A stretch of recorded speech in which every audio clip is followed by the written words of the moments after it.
Shalom Bapak Ibu Saudaraku yang dikasihi oleh Tuhan kita Yesus Kristus. Kami ucapkan selamat hari Minggu. Salam jumpa kembali di dalam program Khotbah Minggu Sunday Blessing. Bersama saya Billy Elia yang akan menyampaikan khotbah kebenaran firman Tuhan. Dengan harapan kita sekalian orang percaya boleh bertumbuh dalam iman, pengharapan dan kasih oleh Yesus Kristus yang sudah menebus dan menyelamatkan setiap kita. Di hari Minggu yang penuh dengan sukacita ini, di tanggal 19 Oktober tahun 2025, besar harapan kami Bapak Ibu Saudara ada dalam keadaan sehat, dilimpahkan berkat rahmat dan rasa haus dan lapar akan kebenaran firman-Nya. Khotbah atau kebenaran firman Tuhan di kesempatan kali ini akan mengangkat satu judul yang menarik untuk kita pelajari bersama-sama, yakni mengapa Yesus disebut Mesias. Nas firman Tuhan terambil dari Injil Lukas. Lukas pasalnya yang keempat, ayat 17 sampai dengan ayatnya yang ke-21. Saya mau mengajak kita untuk membaca nas firman Tuhan ini bersama-sama, atau setidaknya saudara boleh memperhatikan di Alkitab saudara masing-masing. Lukas 4 ayat 17 sampai dengan 21 berkata, "Kepadanya diberikan kitab Nabi Yesaya, dan setelah dibukanya, ia menemukan nas, di mana ada tertulis, Roh Tuhan ada padaku, oleh sebab ia telah mengurapi aku, untuk menyampaikan kabar baik kepada orang-orang miskin. Dan ia telah mengutus aku, untuk memberitakan pembebasan kepada orang-orang tawanan, dan penglihatan bagi orang-orang buta, untuk membebaskan orang-orang yang tertindas, untuk memberitakan tahun rahmat Tuhan telah datang." Kemudian ia menutup kitab itu, memberikannya kembali kepada pejabat, lalu duduk, dan mata semua orang dalam rumah ibadat itu tertuju kepadanya. Lalu ia mulai mengajar mereka. Katanya, "Pada hari ini, genaplah nas ini, sewaktu kamu mendengarnya." Amin. Bapak Ibu Saudara yang dikasihi oleh Tuhan kita Yesus Kristus, sebelum kita masuk lebih dalam di dalam perenungan kebenaran firman Tuhan, mari kita sama-sama merendahkan hati memohon pertolongan Tuhan. Bapa, di dalam nama Tuhan Yesus, saat ini kami datang di hari Minggu yang penuh sukacita ini. Kerinduan kami ialah kami rindu mendengarkan isi hati-Mu Tuhan. Kami rindu belajar kebenaran firman-Mu. Oleh sebab itu kami mau membuka hati kami. Kiranya Roh-Mu mengurapi dan menuntun setiap hati dan pikiran kami, agar kami boleh memahami apa yang menjadi maksud dan kehendak-Mu melalui kebenaran firman-Mu. Berbicaralah ya Allah Roh Kudus, kami siap mendengarkan isi hati-Mu. Haleluya. Amin. Bapak Ibu Saudaraku, judul khotbah kita kali ini sekali lagi, mengapa Yesus disebut Mesias. Beberapa waktu kemarin di dalam program seri pendalaman Alkitab, saya ada menyampaikan kebenaran firman Tuhan yang ada kaitannya dengan Mesias. Tapi di situ saya tidak memaparkan makna sejati dari kata Mesias, saudaraku ya. Jadi di kesempatan kali ini di dalam khotbah minggu ini, saya mau menyampaikan makna sejati, makna sesungguhnya dari kata Mesias, supaya kita tidak mispersepsi ya. Jadi setiap kali kita ketemu dengan kata Mesias ini, Yesus Kristus, itu kan pada makna sejatinya Kristus itu adalah Mesias. Kristus itu bahasa Yunani yang kalau kita melihat akarnya itu adalah Hamasiah. Jesus Kristus itu artinya Yesus yang diurapi. Yang diurapi itu bahasa Ibraninya, sumber bahasa Ibraninya ialah Hamasiah atau Sang Mesias. Nah, saudara bisa paham di sini ya. Kalau saudara membaca nas kita kali ini, nas acuan kita, yang menarik di sini Yesus membuka kitab Yesaya dan ia mulai membaca, saudaraku ya. Yesaya 61.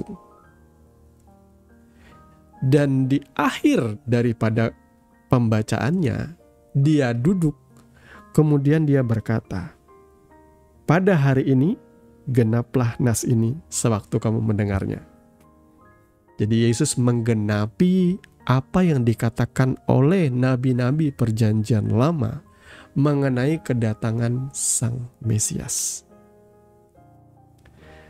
Nah, hanya saja kita seringkali kabur pemahaman kita soal Mesias. Apakah Mesias itu dalam pandangan orang Yahudi Tuhan yang menjadi nabi atau raja? Tidak, mereka tidak berpandangan itu Tuhan. Dalam sepanjang sejarah, Mesias itu selalu merujuk kepada manusia. Saudara ya, selalu merujuk kepada manusia. Jadi banyak orang tahu bahwa Yesus disebut Mesias, tapi tidak semua mengerti arti gelar ini. Jadi bagi orang Yahudi abad pertama, Mesias atau Masiah itu artinya yang diurapi. Nah, kalau saudara menilik dalam perjanjian lama, pengurapan dalam budaya Israel itu selalu menandakan penetapan Allah. Jadi kalau ada seseorang diurapi, maka orang itu ditetapkan oleh Tuhan untuk menjadi entah raja, imam, atau bahkan nabi. Ya, di dalam Alkitab ada yang namanya raja yang diurapi mulai dari Saul, Daud, Salomo. Ya, kemudian ada imam yang diurapi seperti Imam Harun dan imam-imam keturunan Harun yang memang ditetapkan oleh Tuhan, mereka menjadi orang-orang yang layak berkenan melayani Tuhan di dalam bait suci. Dan yang terakhir, pengurapan kepada nabi-nabi.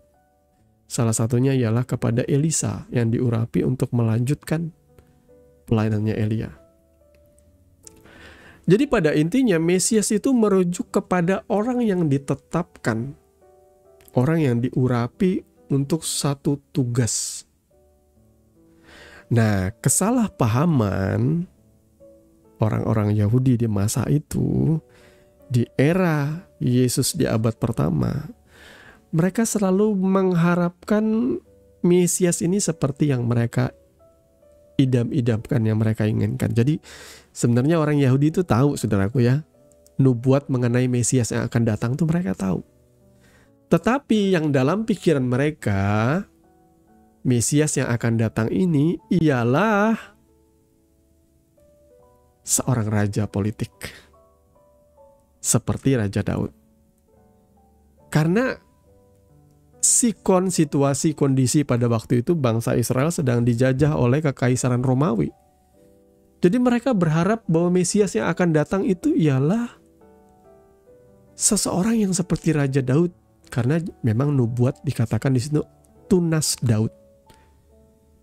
Jadi keturunan Daud, keturunan Yehuda yang akan muncul seorang pembebas, seorang Mesias yang akan membebaskan Israel. Harapannya membebaskan Israel dari penjajahan Roma. Kemudian yang kedua, harapan orang Yahudi tentang Mesias ialah pahlawan nasional yang akan memulihkan kejayaan Israel. Harapan yang ketiga ialah pemimpin rohani yang membawa kembali hukum Taurat yang murni. Jadi hampir tidak ada orang Yahudi yang berpikir bahwa Mesias itu adalah Tuhan yang menjadi manusia. Hampir nggak ada. Hampir tidak ada. Itu sebabnya kenapa orang-orang Yahudi, khususnya pemimpin-pemimpin agama, orang-orang Farisi, orang Saduki, imam-imam kepala itu banyak yang menolak Yesus. Karena tidak sesuai ekspektasi mereka. Tidak sesuai ekspektasi mereka. Saudaraku, saudara boleh melihat di dalam perjanjian lama ya. Di dalam perjanjian lama sudah ada yang namanya bayangan dari seperti apakah itu Mesias. Dalam teologinya orang Yahudi tradisional, Mesias itu tetap manusia. Mereka menganggap Mesias itu keturunan Daud, seorang pemimpin besar yang diurapi oleh Allah. Mereka tidak pernah membayangkan kalau Allah sendiri yang menjadi manusia. Ya, itu sebabnya dalam pandangan Yahudi Allah itu esa, transenden, tidak bisa dilihat. Ya, siapapun yang melihat Tuhan pasti mati. Namun saudara perlu perhatikan bahwa ada teks yang abu-abu memberi bayangan tentang siapakah Mesias yang lebih daripada sekedar manusia. Pertama, Yesaya 9 ayat 5 dan 6. Saudara tentu sering membaca ini di setiap hari Natal atau hari-hari perayaan Natal. Banyak kali ayat ini disampaikan. Anak yang lahir disebut Allah yang perkasa, Bapa yang kekal, Raja damai. Betul kan? Pernah disebutkan? Anak yang lahir di dalam Yesaya 9 ayat 5 dan 6 akan disebut Allah yang perkasa, Bapa yang kekal, penasehat yang ajaib, Raja damai. Itu kan sebenarnya tidak pas untuk ditujukan bagi seorang manusia biasa. Mazmur 110 ayat 1 berkata, ini adalah Mazmur seruan Raja Daud. Tuhan berfirman kepada Tuanku. Tuhan berfirman kepada Tuanku. Jadi kalau saudara membaca ayat ini dengan lengkap, saudaraku, saya mau ngajak kita membaca Mazmur 110 ayat 1 ya. Sebentar saya buka dulu. Mazmur 110 ayat 1. Demikian firman Tuhan, Mazmur Daud, demikianlah firman Tuhan kepada Tuanku. Ini Tuanku loh. Duduklah di sebelah kananku, sampai ku buat musuh-musuhmu menjadi tumpuan kakimu. Jadi ayat ini sebenarnya merujuk kepada Mesias, yang merupakan keturunan daripada Raja Daud. Tetapi lucunya di sini, Daud berkata, Tuanku. Daud menyebut keturunannya sebagai Tuan. Ya, jadi bukan manusia biasa, saudaraku. Kemudian di dalam Daniel 7 ayat 13-14 itu ada gambaran mengenai anak manusia yang datang dengan awan. Itu adalah gambaran dari atribut ilahi. Ya, kebanyakan orang Yahudi menafsirkan ayat-ayat ini secara figuratif atau politis, bukan literal inkarnasi bahwa Tuhan akan menjadi manusia. Nah, saudaraku yang dikasih oleh Tuhan kita Yesus Kristus, kita memahami ya sudut pandang dari orang Yahudi kebanyakan. Mari kita sekarang masuk ke dalam kebenaran firman Tuhan, mengapa Yesus disebut Mesias. Di dalam Lukas 4 ayat 18 tadi dikatakan ya, Roh Tuhan ada padaku, oleh sebab ia telah mengurapi aku. Ini sangat relevan dengan kata Mesias yang diurapi. Yesus tidak diurapi dengan minyak seperti Raja Israel, seperti Nabi, seperti imam-imam di masa yang lalu. Kalau zaman dulu orang diurapi dengan minyak. Dengan minyak zaitun, minyak urapan. Tetapi Yesus diurapi oleh Roh Kudus. Pada waktu ia dibaptis di Sungai Yordan. Lukas 3 ayat 22. Yang kedua, Yesus disebut Mesias merupakan penggenapan dari nubuat dari Yesaya 61. Jadi Mesias bukan sekedar pilihan manusia pilihan, saudaraku ya, tetapi memang anak Allah yang dipenuhi oleh Roh Allah. Kemudian kenapa Yesus disebut Mesias? Ada beberapa hal yang disebutkan di dalam Yesaya ini 61 ya, yang dijabarkan dalam pembacaan.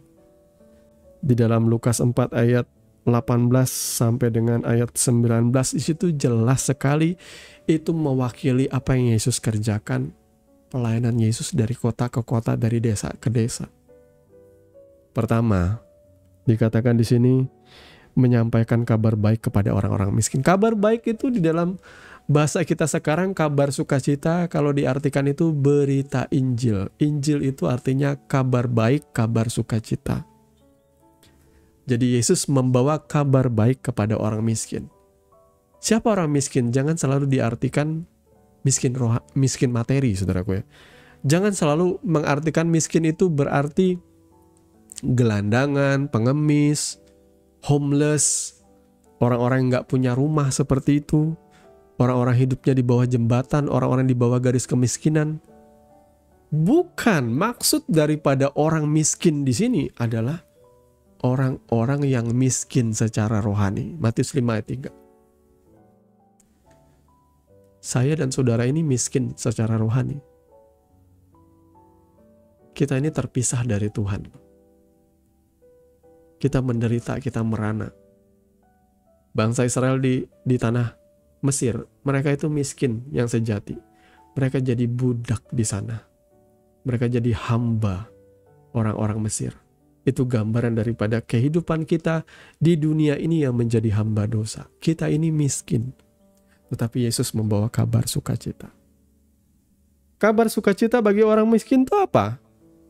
Bagian yang kedua, membebaskan orang-orang tawanan. Kita ini orang tawanan, persis seperti bangsa Israel di tanah Mesir.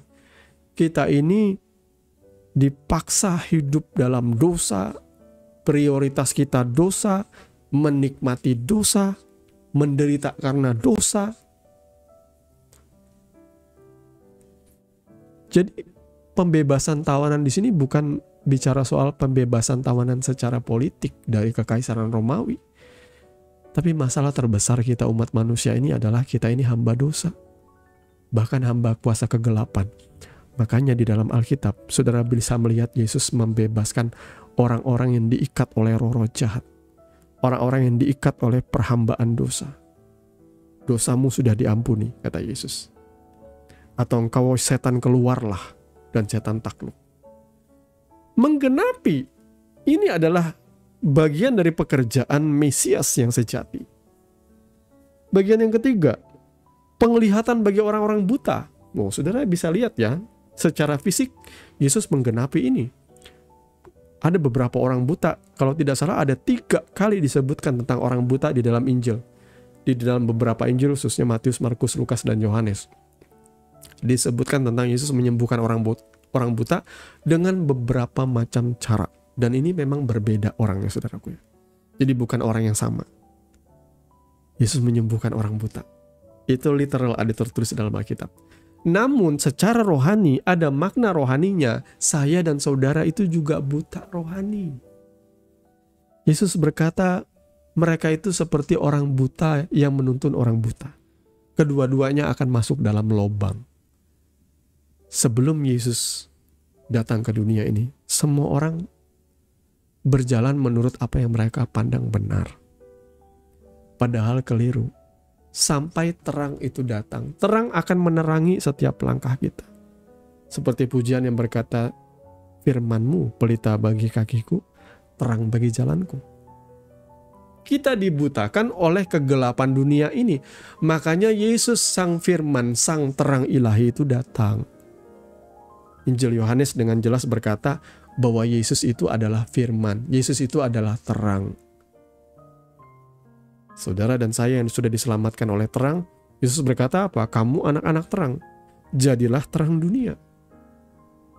Supaya apa? Supaya orang yang buta rohani bisa memandang saudara dan melihat perbuatan-perbuatanmu, mencerminkan perbuatan-perbuatanmu menyatakan Kristus.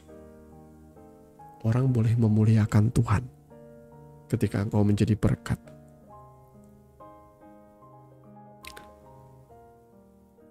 Kemudian yang berikut, bagian yang keempat, membebaskan orang-orang tertindas.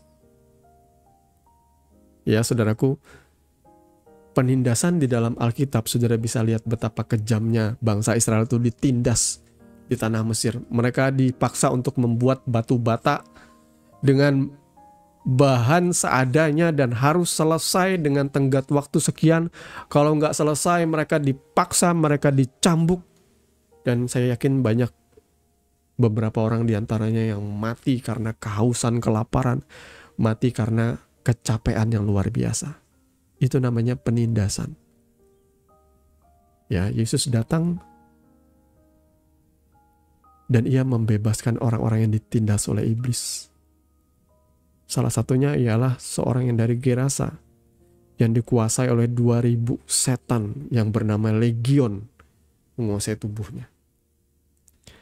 Tuhan membebaskan orang ini.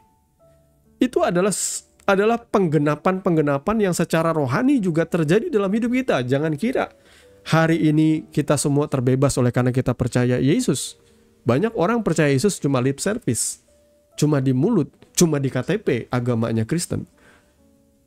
Tapi mereka ditindas oleh iblis dalam hidupnya. Bagaimana caranya? Mereka diperbudak oleh dosa. Hidup dalam dosa dan tidak menyadari bahwa itu salah. Hidup dalam perzinahan, percabulan, perselingkuhan, dan menganggap itu suatu hal yang wajar dan normal di dunia ini. Tanpa sadar, ada banyak rumah tangga yang hancur. Ada banyak anak-anak yang menderita. Ada banyak keluarga yang broken home, yang melahirkan keluarga yang hancur juga, yang broken home juga. Lihatlah perbuatan-perbuatan iblis, penindasannya tanpa ampun dalam hidup saudara. Belum lagi orang-orang yang hidup dengan gaya hidup yang penuh dengan kemabukan, pesta pora. Mereka sesungguhnya orang-orang yang ditindas oleh iblis. Ya, saudaraku ya. Perumpamannya gampang. Seperti orang pakai narkoba. Kelihatannya orang yang pakai narkoba itu menikmati. Kelihatannya mereka enjoy. Kelihatannya mereka begitu. Nikmat sekali ini. Ada salah satu teman saya pernah cerita, dia pernah pakai narkoba. Dia berkata bahwa nikmatnya narkoba itu dipakai saat kita ada di klub dan kita mendengarkan musik dengan ritme dan dentuman-dentuman bassnya itu yang membuat kita nge-fly high, dia bilang. Wah, saya mendengar ceritanya itu tidak lantas antusias dan pengen coba, saudara, enggak. Saya tahu bahwa kenikmatan itu semu. Karena setelah efeknya habis, mereka akan menderita. Mereka akan mengalami yang namanya sakau, rasa ketagihan yang begitu dalam. Dan harus terpenuhi. Sehingga banyak orang yang terjerat narkoba itu sampai ngejual apapun, sampai Magicom juga dijual, saudaraku ya. Demi bisa mendapatkan narkoba lagi. Itu adalah contoh perbudakan dosa, penindasan iblis dalam hidup kita. Jadi Bapak Ibu Saudaraku yang dikasihi oleh Tuhan kita Yesus Kristus, Yesaya 61, Mazmur 2, 2 Samuel 7, Daniel 9, semua menunjuk kepada Yesus. Yesus berkata, hari ini genaplah nas ini.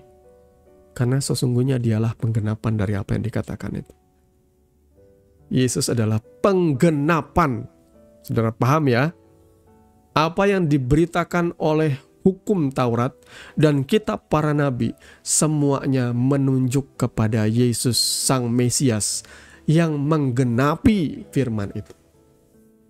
Maka Yesus itu final, saudaraku. Yesus final. Tidak ada nabi lagi setelah Yesus. Tidak ada Mesias lain lagi setelah Yesus. Tidak ada lagi tokoh atau siapapun yang akan menyempurnakan Yesus. Maka saya katakan, kalau ada orang-orang yang mengaku nabi penyempurna setelah Yesus, nonsen. Kalau ada orang yang mengaku Yesus perempuan yang muncul dari Cina, nonsen. Mau sebaik apapun pengajaranmu, Yesus adalah final. Penggenapan yang sejati. Tidak ada yang lain, saudara. Jadi Bapak Ibu Saudaraku yang dikasihi oleh Tuhan kita Yesus Kristus, mari kita membuka hati dan pikiran kita. Bahwa sementara orang Yahudi menunggu Mesias, Raja di dunia ini, tetapi Tuhan Allah kita mengirim Mesias, Sang Penebus dosa. Seorang yang diurapi oleh Roh Kudus. Pertanyaan sekarang, saudaraku, apakah kita sungguh-sungguh mengaku Yesus sebagai Mesias dalam hidup kita? Kalau saudara mengaku bahwa Yesus adalah Tuhan, jangan cuma pengakuan doang. Tuhan itu namanya Tuhan, artinya Tuhan, harus ditaati. Maka kalau kita percaya bahwa Yesus adalah Mesias, Dia adalah Tuhan dan Juru Selamatmu, jangan cuma mulutmu saja yang mengaku, tapi hidupmu harus mengikuti dan menuruti Dia. Tuhan kiranya memberkati kebenaran firman-Nya. Mari kita sama-sama menundukkan kepala untuk berdoa. Bapa, di dalam nama Tuhan Yesus, terima kasih karena Engkau sudah mengajar kami di kesempatan hari Minggu ini. Tuhan tolong mampukan kami untuk kami boleh menghidupi berita Injil-Mu ini, menghidupi pengajaran ini, supaya kami boleh menjadi teladan kesaksian yang hidup. Karena orang-orang melihat Kristus hidup di dalam kehidupan kami. Tolong kami yang tidak sempurna ini Tuhan. Ada banyak kebusukan kami, tapi kami percaya Tuhan turut bekerja dalam segala hal untuk menyempurnakan ketidaksempurnaan kami hari demi hari. Mungkin banyak kali kami pemarah, tidak sabar. Kami banyak kali suka gosip, suka berdusta. Tapi kami percaya Tuhan menolong kami hari demi hari. Tuhan memproses, membentuk kami hari demi hari. Sehingga kami boleh meninggalkan cara hidup kami yang lama. Dan malu dengan semuanya itu. Sehingga kami boleh mengenakan Kristus di dalam setiap tindak tanduk dan perilaku tutur kata kami. Terpujilah nama-Mu Bapa kekal selama-lamanya. Kami bersyukur untuk kebenaran firman-Mu. Di dalam dan demi nama Tuhan Yesus kami berdoa. Haleluya. Amin. Bapak Ibu Saudara yang dikasihi oleh Tuhan kita Yesus Kristus, Anda baru saja mendengarkan kebenaran firman Tuhan yang kami percaya boleh menjadi dasar dan kekuatan di dalam setiap kehidupan saudara. Sampai bertemu di dalam renungan Sunday Blessing yang berikutnya. Kasih karunia di dalam Tuhan kita Yesus Kristus menyertai saudara sekalian. Shalom.